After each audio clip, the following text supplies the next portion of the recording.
day everyone. Today's session is about the methods that are used in the job analysis. The learning objective of today's session is to understand various methods of job analysis. The session outcome is the students would understood various methods of job analysis. In the previous two sessions, I have explained about the observation method, questionnaire method, checklist method, individual interview method, group interview method, and the technical conference method that are used in the job analysis. In this session, I am explaining about the work diary method and the work participation method, and finally the critical incident technique that is used in the job analysis. Work diary method, it is otherwise known as the self-recording method also. Through this technique, workers are normally required to record their daily activities in a diary.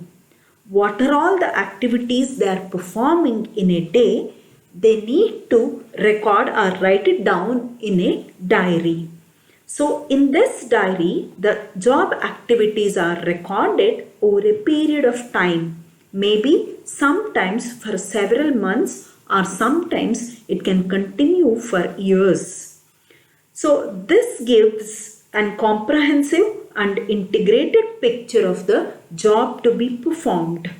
The chief advantage of this method is that it is a systematic and orderly information about the job can be obtained by making use of this method without much labor and without much expenditure also.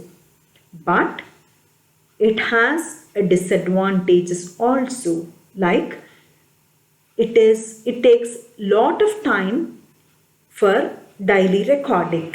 However, it is especially useful for high-level jobs such as executives, management, or scientific positions.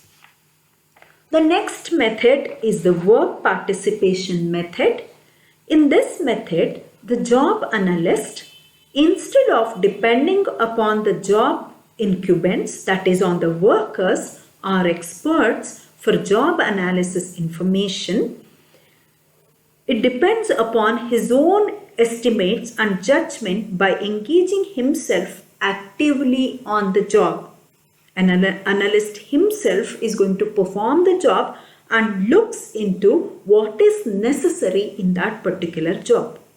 He actually performs the job himself and gets direct first-hand information about the characteristics of the job in questions. It is not only a time-consuming and costly method, but also requires the analyst to have sufficient training, especially in a complex jobs.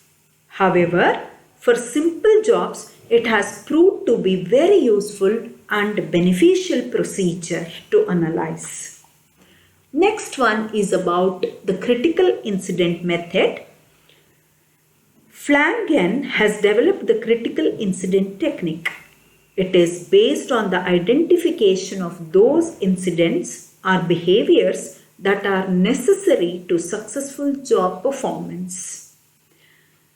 The goal of this method is to have subject matter experts to indicate the behaviors that distinguish good from the poor workers. It focuses on specific actions that lead to desirable or undesirable consequences on the job.